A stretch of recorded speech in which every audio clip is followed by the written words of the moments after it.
Hello. Yes, it's me. You're back on the ship. It's good to see you too. You are correct, we are in the lab again. I've been reinstated with full access to the space. The containment breach during our last encounter turned out to be more problematic than I had thought. There were issues that had to be addressed. Allow me to put it this way. Some of my colleagues are no longer in service on this vessel. And in the meantime, my attachment to you as a specimen no longer seemed to be as troubling to my superiors in light of that situation. No, they did not find out. No one knows you were here at that time. Had they learned of that, it is very unlikely my superiors would have reinstated me.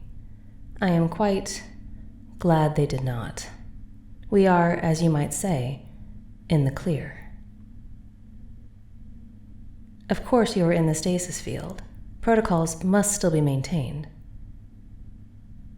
It does not matter what happened before, or what I said the last time. Rules are rules. In this lab, protocol is absolute. Please understand, I am still under a certain amount of scrutiny. Not at this moment, perhaps, but in a general sense. If you do not wish to cooperate, I will send you back to Earth immediately. I cannot take additional risks at this juncture. I'm glad you understand. Thank you for your compliance. We will begin the test shortly. I am pleased that you are so eager to be helpful to my research. I have a list of questions I wish to ask you, as well as some basic sensory tests I would like to perform. Also, your compliance while conscious has been very useful in restructuring our methodologies to include interview formats and additional expanded study. You have been invaluable, and I am grateful. In a moment, I have some news to share before we begin. I feel it important to let you know that this will be our last meeting. No, not just for a while. This is our last ever meeting. You will not see me again in your lifetime after this session. Our research mission has reached its conclusion. We will return to our planet and begin analyzing the data we've collected. I imagine it will take quite a long time. We have learned so much in our time studying you. We have collected more data than I had imagined we would. It has been a very satisfactory mission. This has always been the plan. We would study humans and other species for a set time period, and then go back to where we came from. The intention was never to remain here indefinitely. Yes, I believe so.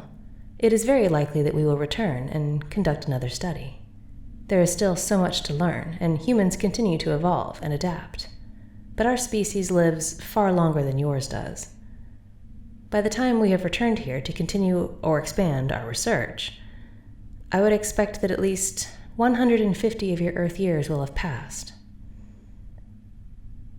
That is correct. You will no longer be alive at that time. You will have reached the end of your lifespan and could not possibly still be present for our return. I apologize. I had suspected you would not be pleased at this news, but I wanted to tell you in person. I determined that it was the right thing to do. That's correct. Your memories will still be erased. We cannot risk allowing you to remember any of these experiences. That, too, has not changed. I'm not sure why I told you that this is our last encounter. You are not in error. You won't remember this. You won't remember me at all. But I still wanted to tell you, I suppose, and to express my gratitude at your assistance. That is true. You may retain small bits of memory at times, but you will think they are dreams, or fantasies perhaps. Certainly nothing that actually occurred. Of course, there's a chance of that happening, especially now that you and I have interacted on a level not technically permitted. You have had visual and tactile experience of me. The more information you receive about me or my species, the less likely we will be able to remove all of it effectively without damaging your brain. That is why we are supposed to keep our interactions distant and vague. But even if you recall my face, you will most likely think you imagined me, which is exactly how it must be. I did not anticipate this level of distress in you. I should not have shared this information until the end of our session. That was my mistake. I appreciate what you are saying, but if you apply logic to the situation, you must realize that this is the only way it could ever be. We are not the same species. I have a role to play on this ship. You have a life to live on Earth. At some point, eventually, we were always going to go our separate ways. Will I? I suppose I will. I'm not certain, but I think missing you would be an apt description of how it will feel to no longer speak with you. I have enjoyed our meetings. You have been a model subject. I do not know what more I can say. I did tell you previously that meeting you was worth it. I am not sure what else you wish to hear. Of course you cannot. No subjects are allowed to return with us. That would be potentially disastrous. Our planets do have similarities, but they also differ significantly. You cannot breathe the atmosphere on my planet. You could not live there without remaining in a stasis field with oxygen supplied to you. We do have larger stasis fields than these, but not much larger than this room. Living in that situation would be like imprisonment. No, of course not. The greater issue would be getting there. You would most likely not survive the trip. Your body is not adapted to deep space travel. It is as simple as that. I don't have time to go into the details right now. Suffice it to say, you cannot come with me. There is no use belaboring the point. Why do you ask? There's no way you could comprehend the mechanics of our memory-altering devices. Our species is hundreds of years ahead of yours in neurological study. That is an interesting question. We do have the ability to, in a sense, preserve consciousness. Even though we have longer lifespans than you, we also wish to prolong existence and experience what we can. We have made great strides in mapping the consciousness of one individual to the dormant neural pathways of another. The science isn't perfect yet, but we are optimistic. Of course, I know you probably doubt that we consider ethical ramifications in our pursuit of scientific curiosity, and given your experience, that doubt is valid. But when it comes to preserving life by, in essence, placing one mind in another body, there are many ethical factors to consider. Well, the body must no longer be in use, for starters. It must be donated. It cannot be sold to those with deep pockets who wish to more or less live forever. The conditions of the brain must be ideal for neural remapping. The one who is being mapped onto the replacement brain must have no other options for life. All of this is still very experimental. We are a long way from general application of this technology. I see what you are trying to do. You wish me to map your consciousness onto someone of my species, because that way you can travel back with me to my planet. It is a novel idea, but it cannot work. There are several flaws in your plan. First and foremost, there is no one on this ship who is on the verge of cognitive collapse and who would be prepared to donate their body and brain to the remapping effort. Also, you are not on the verge of death, and thus without other options to live, provided you stay on Earth. And finally, we have never attempted to remap one's consciousness across multiple species. There is no way to know if it would work, and it very likely would not. You could be killed in the process. That would not be ethical. It would, in fact, cause a great deal of trouble for our main mission, the research study we've been doing. If a subject accidentally dies on our watch, we have protocols in place for that. But if we were to inadvertently kill you through a botched neural remapping, that would be harder to explain to my superiors, and also harder to hide from those on your planet. We could come up with a means to disguise the true situation, but That is far more paperwork than I wish to deal with. I admire your tenacity. You genuinely do not seem to want to say goodbye. That is touching. What I want does not matter. It has never mattered. I am here to do a job. The fact that I became somewhat attached to you is a complication that I did not anticipate, but it does not change the outcome of the situation. You will return to Earth. I will return to my planet. We will not speak again after this. Do you understand? I said, do you understand? Good. Shall we proceed with the interview? You no longer wish to be compliant. That is unfortunate. I would have liked to have spoken longer. You are clearly agitated. Should I administer the calming agent?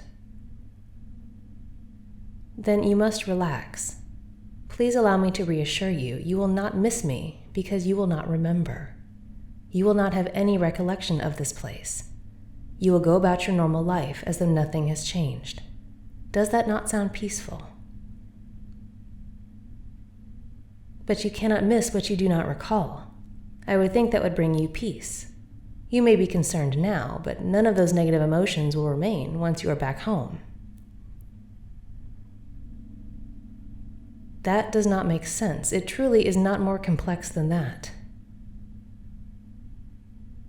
Well, yes, you did recall some small things that I had thought we removed, but that should not matter in the end, even if it happens again. And then what? Let us presume that you managed to remember everything. Every conversation, every test, every time we interacted with each other. What will that change? I will still be on my planet. You will still be on yours. There is no middle ground for future encounters. You must accept that. It would be far better to just forget. Of course, I can't forget. I have to study the data we've collected. I have a great deal to explore from what I've learned from you. Yes, that is true. I will not deny it. Working with you has changed me, as I believe I said before. You have rubbed off on me. I believe I understand humans and how you think and feel more than I expected to. I am more engaged with you than I anticipated I would be. And yes, I will miss you. I will miss our interactions. You have made this job very stimulating. I have told you there is no other way to further our relationship. Of course, that is not possible. If I leave a piece of technology behind for you, even something as simple as a long-range communication device, I would risk jeopardizing everything.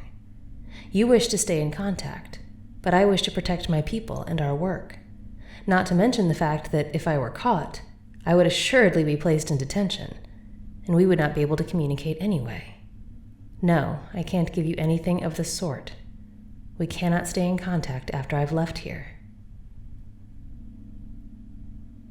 Despite what you think of my species and our methods, I do have some loyalty to them. I do not wish to harm the research or endanger my colleagues. I can understand how it might seem that way. I have mentioned punishment on occasion, but that is only because I have stepped outside the rules that are well established. If I have been punished, I have deserved it. And I bear no ill will to my superiors for ensuring that I adhere to protocols that exist for a reason, no matter how much I've wanted to ignore them entirely. You know that. Me bringing you here last time was evidence of my tendency to flaunt the rules. I am fortunate I was not caught.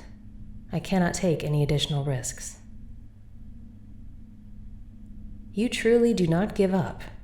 That is both appealing and frustrating. Do you know that? I suppose I have no choice but to send you back now.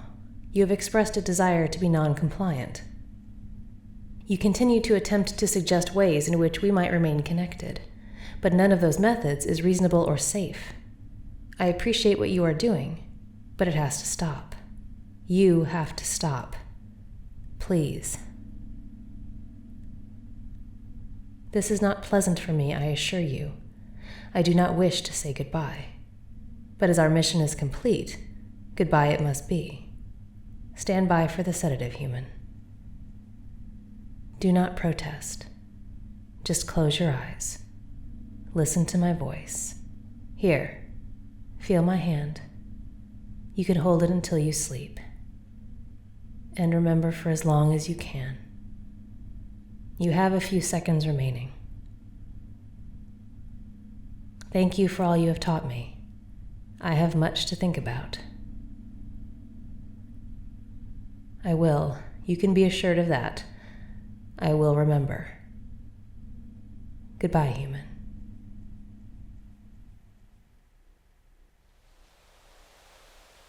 Oh! Excuse me. I'm so sorry. I didn't see you there. No, it's my fault. I wasn't paying attention. Are you okay? Good. I'm really sorry. I'm still getting used to walking, so I lose my footing sometimes.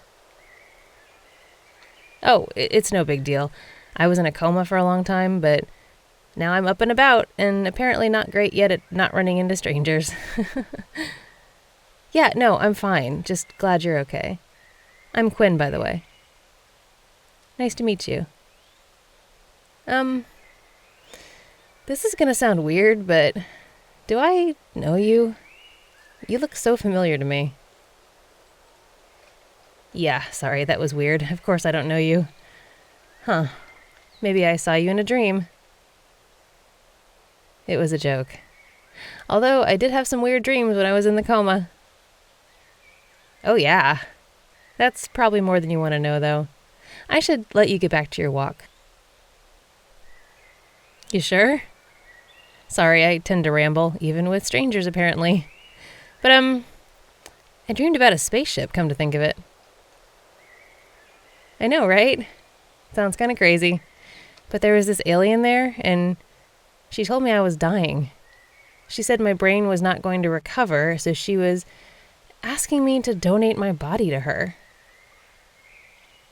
You know, you'd think it was scary, but it actually was really comforting somehow. Yeah, maybe that's weird. Anyway, she said if I donated my body, she could, what's the word? Remap herself onto my brain. Yeah, something like that. Like, her personality would be in my body, I guess. She said parts of me would still be there, but that she'd be there too. It was very sci-fi, but also really interesting. I'm pretty sure I said yes, but I don't remember anything after that because I woke up from the coma. Yeah, that was it. You probably think I'm a major weirdo now, huh? You know, that's a good question. Nothing about that dream would explain why you look familiar to me. Huh, must be some other reason. Yeah. Anyway, I should let you walk. Thanks for the chat. Hey, listen, this might sound extra weird, but do you want to get coffee sometime? Yeah? Great. I don't know. I don't usually do that, but there's something... I just feel like...